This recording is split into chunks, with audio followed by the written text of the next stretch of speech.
Hi and welcome to my channel. As you can see, isa akong hari ngayon. Karapatan ko lang kasi I am celebrating my birthday. And today, I'm officially a golden boy. Kumaga, half a century na.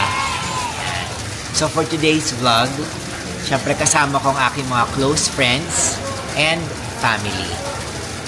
Nandito ako ngayon sa Pande Americana.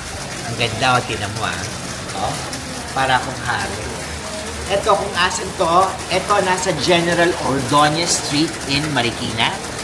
And they have this chess museum.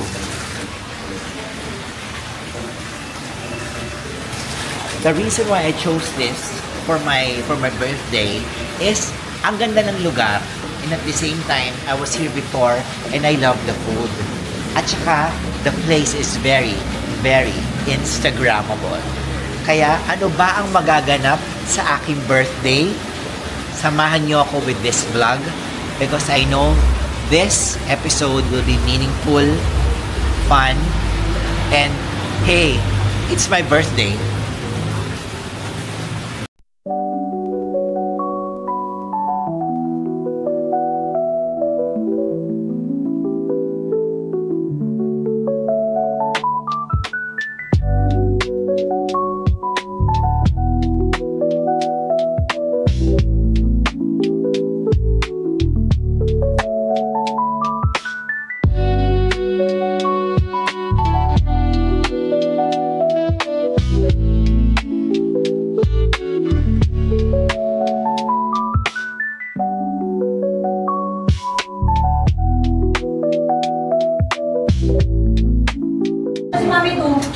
Oh, sus. Embrace, embrace. Jesus. Jesus. Iwan ko kayo na ako kandihan.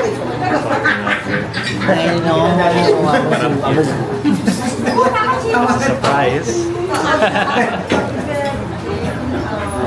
Hey, Chef. So, Kuya Mikey, what is your favorite memory with Mel for the past 50 years? 50 years? Naku, marami. 50 years. Sa 50 years, siguro 50 times din yata ako may ano kay Mel. Hindi, ang pinaka-ano ko kay Mel is every time na pupunta kami sa any mga beach resorts, lagi siyang magda-dive sa matataas na portion.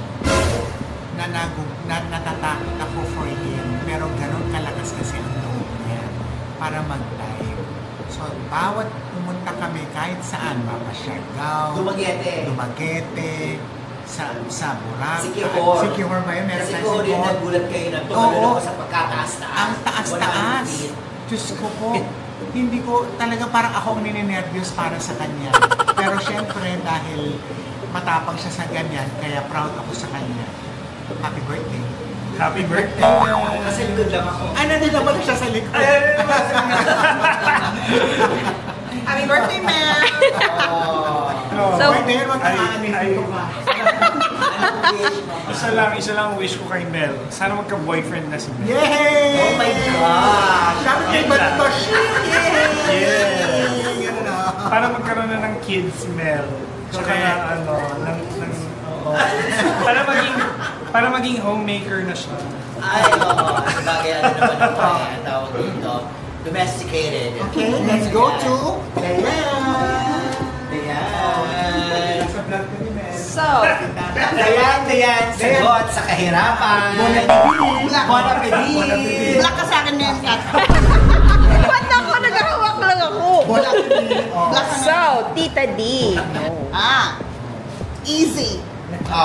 Hindi niyo ba alam na kusinera si Mel? No, I think yung kay Mel kasi he surprises his loved ones with anything. You know, he ventured into cooking, went to culinary school, came up with a restaurant, and he made it, you know, very successful. So, kahit na anong jack of all trades, kumbaga, master of a lot, hindi na. So, yun yung kay Mel. Happy birthday! I love you! Thank you! Papunta naman tayo sa aking best friend. Tara! Ay, anong question and answer, babe. So, for Ate Grace, being the best friend of Kuya Mel for so long, ano yung pinaka-naughty na nagawa nyo bilang magkaibigan? Dan dan dan dan. Okay lang. Alam na lang. Ay, ano ba ito? Talagang pang-vlog? Oo, pang-vlog. Anong naughty yung pinaka-ano natin nagawa? In general na lang Oo, in general. Kasi kasi di ba may kasabihan tayo, you surround yourself with beautiful people and you attract who you are. So, alam na natin lahat yan, Mel is loving, generous, kind, versatile. Pero yung pinaka-naughty doon, yung pasera talaga si Mel. Ano yung ginawa namin? Namimitas kami.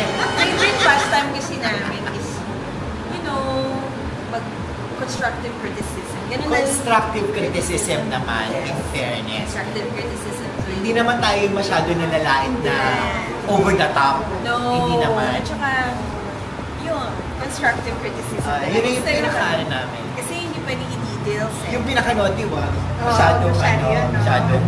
Only for us yun. PG kasi ito, di ba, PG? Diba, we love people watching, kaya observant kami. In general, observant si Mel as a person. And very intuitive also. Magaling ang guts. And he follows his heart more than his head. It's a good way, in a different way. But I think if you follow something in your heart, it always comes up to how good you are as a person. And Mel has a very high EQ. Na wala lahat halos. Tignan mo, parang gano'n, parang ganyan. And happy birthday, Mel. Bebot, I love you. And you know na for another 50 years to come. Ay, sana. Another 50 years to come. You know, I wish him always good health all the time. Because he has so many things to do. And I wish Mel na yung advocacy niya to help other people, yun talaga. Because that's where usually we know how, as we grow old, we know what is our why. And I think that's one of Mel's strengths, you know, to help people. So, happy birthday, Mel. I love you. I love you. So, what are you most proud of with Mel? Mel, being creative, he is so artistic. Parang he can do everything. He can dance, di ba? Champion siya sa dance contest, celebrity dance contest, Shall We Dance. He can sing, acting, very good kasi nag-workshop nga siya, di ba? Award-winning actor. Directing, businessman, photographer. So, parang he can do everything. More, nami-miss ko siyang yung mga dating ginagawa niya. I want to see him more dancing, more acting. Gusto ko makabalik siya sa play. Gusto ko rin makita siya sa isang Cinemalaya movie na pang film fest talaga. Gusto kong ma-highlight yung acting niya kasi parang underrated siya. So, mas marami pa siyang pwedeng gawin. So, yun. Ibalik niya yung sa photography niya, yung hilig niya. Kasi magaling siya. So, nakakamiss yung mga ginagawa niya. So, I wish ko sa kanya more years to come para mas magawa pa yung mga gusto niya gawin. Okay. Si Mel kasi favorite ko yan. Si Mel, si Sporty Spice. Mel, si yung sa Spice. Tama ba? Mali! Charot lang. Actually, si Mel is, strong yan eh. Very strong yung kanyang personality and yung kanyang presence, yung aura niya. Pero syempre, soft inside. Tapos makikita mo dun yung versatility niya as an actor ha. Tapos as a friend naman, iba din siya. May sarili siyang mundo. Ganun. Kaya kung gusto niyo makilala si Ben, manood kayo ng YouTube channel niya. Tapos syempre, marami pa eh. Pero pag na-inlove, iba din. Yun lang eh. Anyway, basta mahusay, I love you. Wish. Ang wish ko, syempre good health. Tapos career-wise, sana mapanood pa sa maraming pelikula, shows, you know. Tapos yung pag-share mo ng talent mo sa pagtuturo, sana mag-grow pa. Yun lang.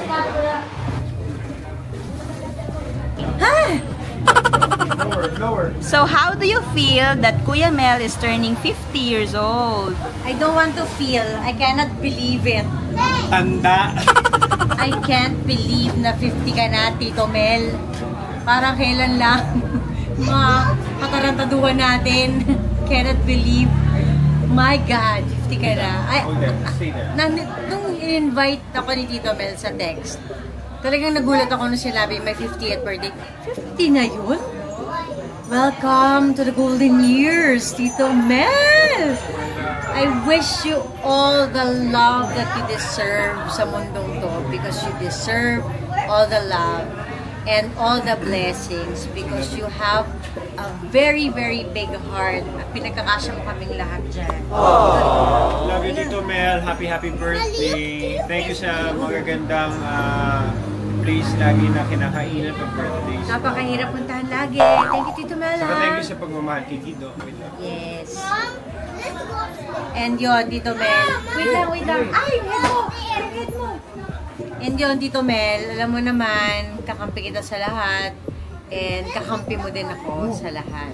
I love you so much. And may this 50th year be wait lang, anak. May this 50th year be a new beginning of new adventures. At alam kong pasok ka sa mga adventures because you are truly forever. I love you. Happy birthday. How is he as a grandpa? I mean, you know, as someone who knew him for a long while, he's kind, understanding. He'll listen to anything that's on your mind, whether it's good or bad. He'll listen to you, and he's willing to help people out no matter what. For me, si Lolo Mel, as a grandpa, as a person really, he's a genuine and caring person. And he really takes the time to listen to others and care for them. Especially us coming from Manila. So, I couldn't be more thankful. What is your wish for him? Na he, lives his life to the fullest. Being him. Same. You read my mind. Nanen, happy 50th birthday. I wish you all the best, good health, and stay happy always.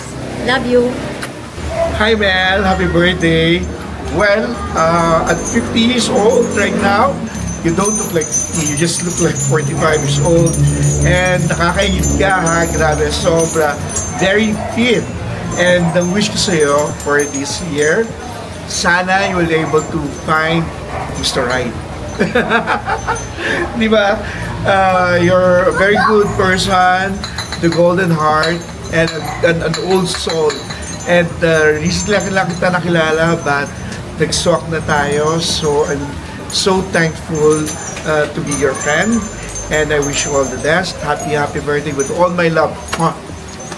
Madami akong advice kay Mel. Palagi.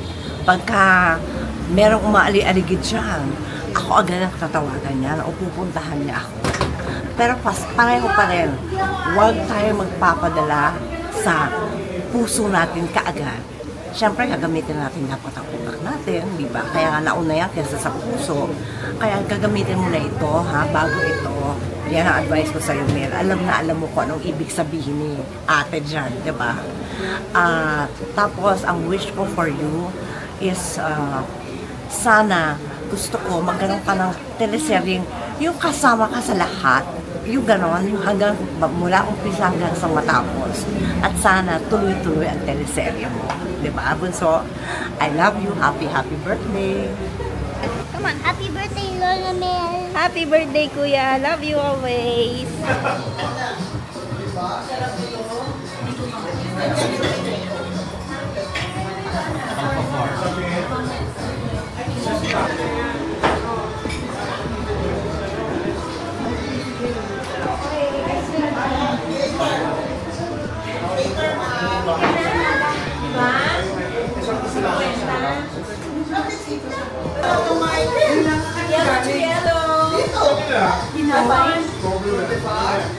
Happy birthday, Tinapay! Ay, Tinapay! How cute! Ay, bakit nilalagay ko yung papa? Say hi! You wanna see yourself? Tita, malag na lang play ko, ha, tita? Ay, tawa si ate.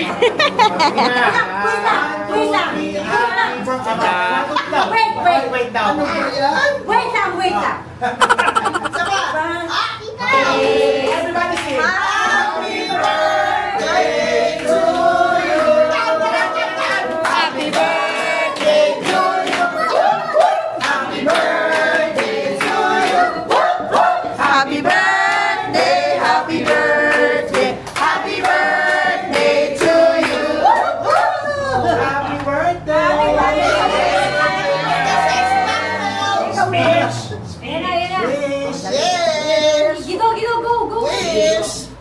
Yes! Salamat! This one! Happy birthday! My last candle will be for you. Speech. Speech. Japanese speech. Okay. Japanese speech. Ilian. Alright! One. Come here. There's the camera. Fever camera. 1, 2, 3. Yay!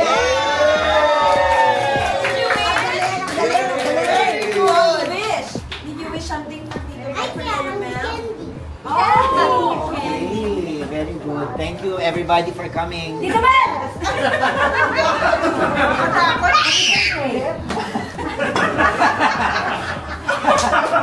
Thank you, I love you. Happy birthday!